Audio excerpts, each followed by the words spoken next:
Right now, Pittsburgh's best sports show is about to begin. Call us or tweet us. We've got things to talk about on the Ireland Contracting Nightly Sports Call. Thank you very much, Ken. Good evening, everyone. Welcome to the Ireland Contracting Nightly Sports Call right here on KDKA Plus and 93.7 The Fan. I think if the post-game show from the Pirates is over, and tonight the Pirates had a nice win. Bob Pompeani here and Drew Fillipponi there at 93.7 The Fan. Bailey Falter, after one bad outing, has been outstanding, and he was again tonight. Andrew, 7 innings. David Bednar followed Holderman into the game, and they shut down a pretty good hitting team. And when you think of Milwaukee going 0 for 21 in their top 6 batters, that says a lot about some really good pitching by the Pirates. And it's infectious, I guess. Jared Jones did it last night, so it's going to hopefully help others.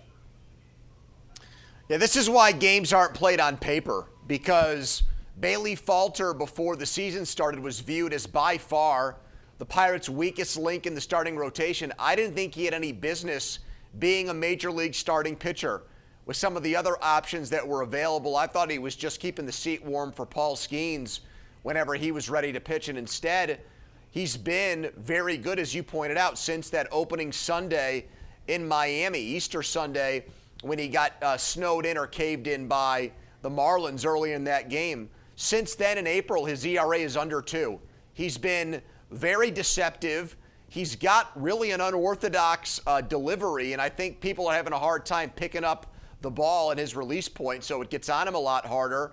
And so I give the Pirates credit, because really every fan and media member was like, oh my God, why is Bailey Falter in their starting rotation? And he's proved to be a revelation for them, Bob. He's one of the reasons why they're 2 games over 500 and now only 2 games in back of the Brewers in the NL Central. Yeah, and they did it tonight, again, by having Andrew McCutchen in the leadoff spot. We were talking about his struggles prior to this series, so there you go. Now they're 13-11. Things have changed a little bit, but they still got to score more runs. I mean, last night, okay, fine. 4 runs. Tonight, 2 runs. They got to score more runs just to make things a little easier on their pitching staff. No question about it. I like that McCutchen swung at the first pitch. He was aggressive. I think one of his biggest issues so far has been that he's taken too many pitches. He's taken way too many called third strikes, and he's left the bat on his shoulder. And since he's been moved up to the leadoff spot, it's had the reverse effect, which usually it doesn't. Leadoff guys want to be patient and see pitches, but he jumped on the first pitch tonight, which I really liked from him. Probably did not expect that, the Milwaukee scouting report on him for this game. You know, speaking of the Brewers, you're right. A former Brewer, Rowdy Tellez, got a hit. He had an off year last season, and the Pirates thought they got a bargain in this guy. And really, since that game where Falter struggled, where he hit a home run, Bob, Tellez has done virtually nothing since. So when you're talking about where they get offense from, that's a guy that is supposed to be capable of hitting 30 home runs, and we're almost at the end of April, and he only has 1 to date this season. Yeah, he does. All right, the other thing that's going to be coming up here quickly, that's the NFL draft. Real quick, we have about a minute and a half before we go to a break. Steelers have the 20th pick, as we know, then the 51st, then 2 in the 3rd round, I think 84 and 98. I don't know what to expect in terms of trades. I've heard a lot of different reports. You hear them. I don't know if they're valid or not. What do you most expect the Steelers to do with, let's start with Thursday night, 20th overall?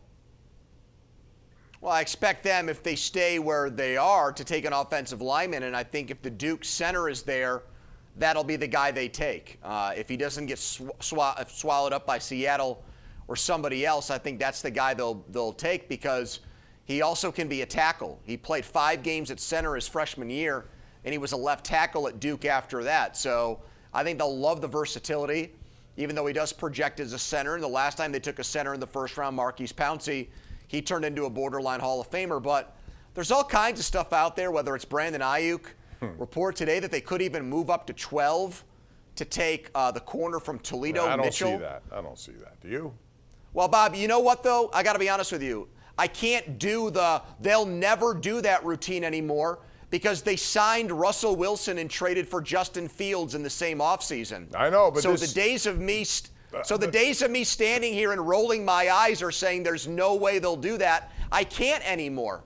Well, I'm not saying that. What I'm saying is the last time they did that, guy in trouble with Devin Bush, to me, right. I agree with you. I'd hate that move. But I don't know if I'd go all the way up that far and what the cost might be from 20 to 12. That doesn't sound like much, but it's a lot. Well, it would be a lot. They'd have to give up that second-round pick to do it. So I'm with you. I don't like the move at all. I mean, I'll stand here and lock arms with you or high-five you and say, you're right, I agree. But I'm not ruling it out because of how aggressive the Steelers have been these last couple off seasons and drafts under Omar Khan. Things are different. We'll see what happens. It should be a very interesting 3 days starting on Thursday night. In the meantime, Pony, we'll take a break and open up the phone lines. It's 412-575-2600. It's the Ireland Contracting Nightly Sports Call right here on KDKA+.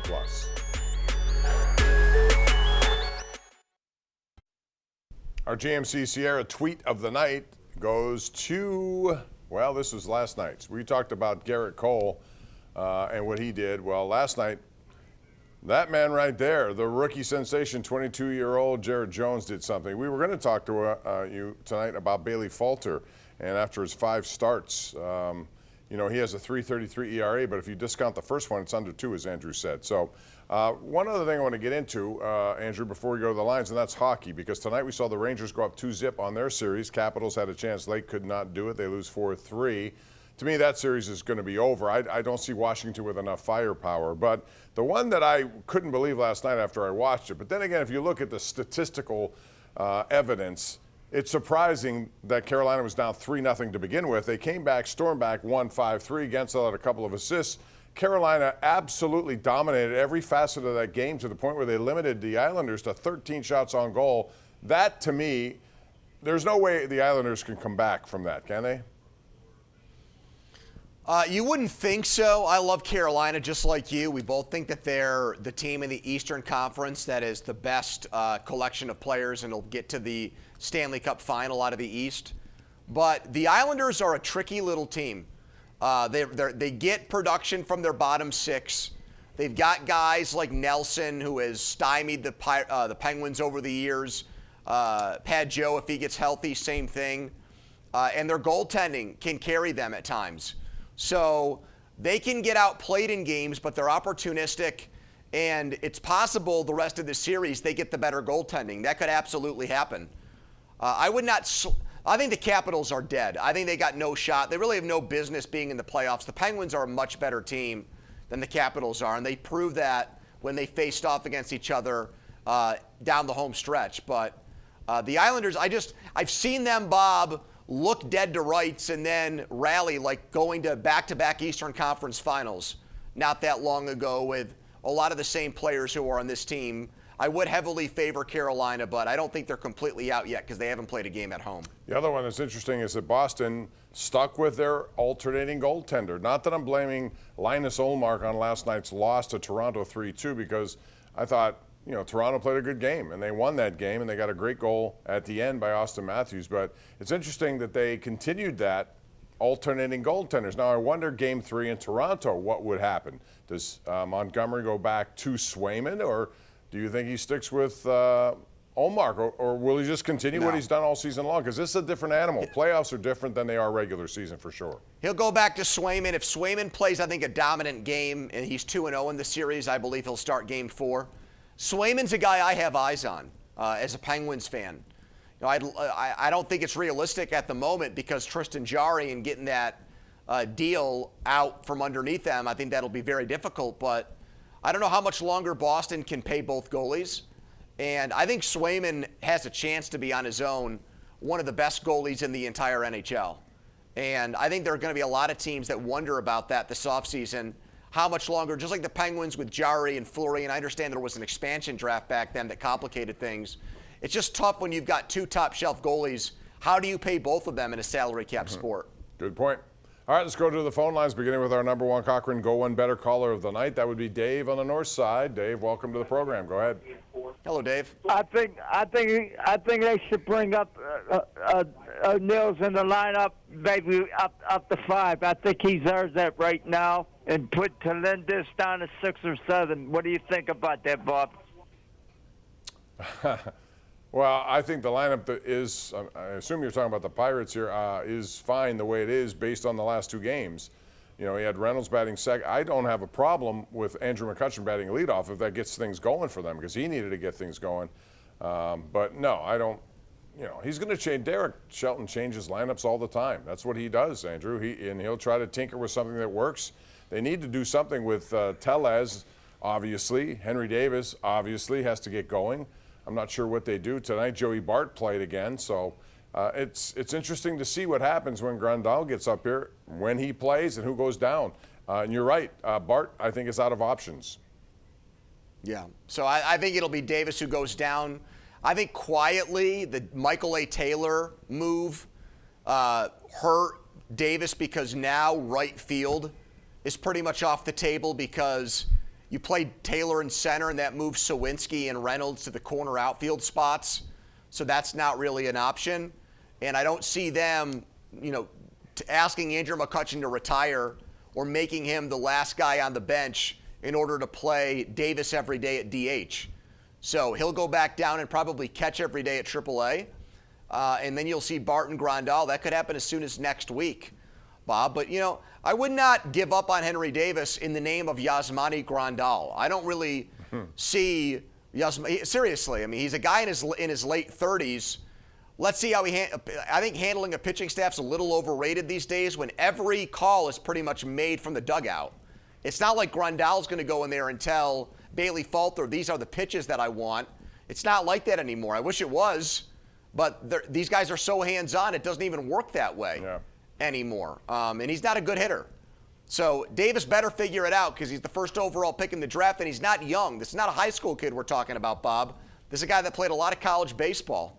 Well, this is the thing I'll say about him. If, you can look at the outfield, and yes, Michael A. Taylor's insertion of that lineup spread those other two. But if, Jack Sawinski doesn't get it together anytime soon, I could see Davis getting some time out there at his expense because he's a number 1 overall pick, and they need that bat to come alive. So, still a lot of questions out there. We'll see how it goes, but, they got 2 wins to see what they can do tomorrow in Game 3 of that series. Let's go to Steve in Johnstown joining us right now on the Ireland Contracting Nightly Sports Call. Hey, Steve. Thanks, Bob. Thanks for taking my call. I just have a question, comment. The Major League Baseball umpire, Alex Hernandez, why isn't he fired? That man cannot call balls and strikes. I don't know if you were following it. Angel. The block, they were showing the box. The ball's a foot out of the block. He's calling strikes, and there's a ball in the strike zone right down the middle. He's calling balls. Why isn't he fired?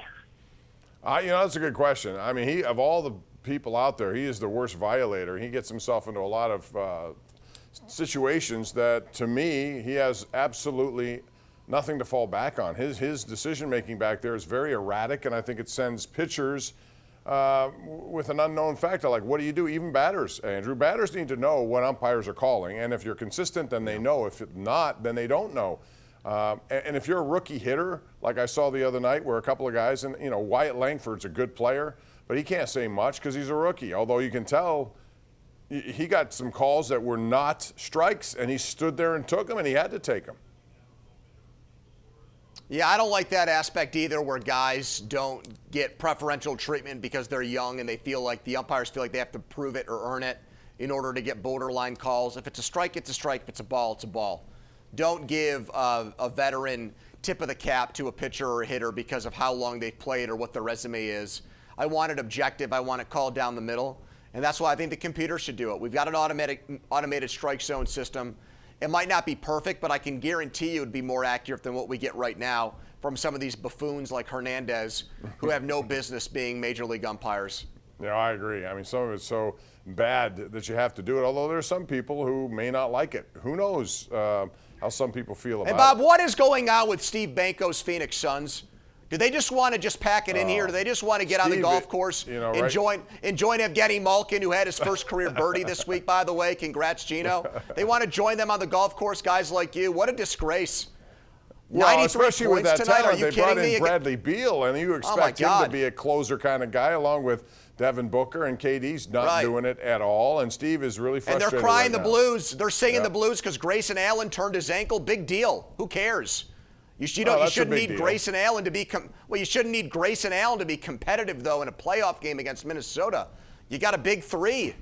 Come on now. Yeah, they're Phoenix, all veterans wake up. too. And quite frankly, they're down 2-0. It's going to be hard for them to get back in this series. And isn't it amazing how many NBA home teams have won so far. Has anyone lost? I haven't. Going into today, they were 11-0 at home. The Pacers were blowing out Milwaukee when we went on the air. Okay. T.J. McConnell just doing McConnell things, facilitating, knocking down threes.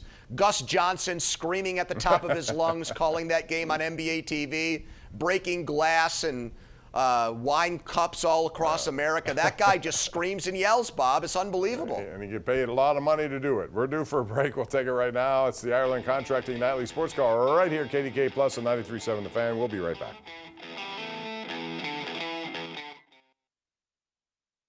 Ken Rice is standing by with a preview of tonight's 11 o'clock news on KDKA. Ken? Hey, Bob. Tonight we're following the latest primary election results, plus a fire tears through a strip mall in Westmoreland County, and why Kennywood is being sued over a ride you can't go on this summer. All coming up at 11, Bob. All right, Ken, we'll see you then. Zach Williams on Twitter at KDPomp at the Pony Express says, do you realize how many former Pirate GM Neil Huntington's first-round picks ended up as busts? Well, quite a few, actually. I mean, you can go back to, I think he drafted Connor Joe back in the day. Not that he's a bust. Mark Appel was someone who never played here. Who else am I missing? You had Austin Cole Meadows, Tucker, who's no who's longer more here. famous Cole for who Tucker, he's Travis married Swaggerty. to. I mean, the list goes on How and about on. Will Craig? How about Brian Barnes? Do you remember him? I do, but how about Will Craig and the Calliopes? The Calliopes From of here to Pittsburgh. Swickley. Remember those? Yeah. One of the worst plays ever, and now he's out of baseball. I mean, you're right. Yep. I mean, or Zach's right, the tweeter, Andrew. They need to make these #1 picks. I don't care where they fall in the first round. Do something, especially when they're high end. Kevin Newman was one of those guys. You mentioned Cole Tucker. He's most known for who he's married and now about to become a father. But that's it. No baseball. All right, Bob, let's go watch Mark Cuban's Dallas Mavericks against the Clippers. Kawhi's back in, so we got a basketball game to watch tonight. Yeah, but they only got 2 players, Kyrie and Luka, and they're not going to get it done, unfortunately, with those 2. Clippers in a rout. There you go, Pony. That's going to do it. Bob. Thanks for joining us. We'll do it again tomorrow night right here, 10:35 for the Ireland Contracting Nightly Sports Call. Thank you, as always. Have a good night.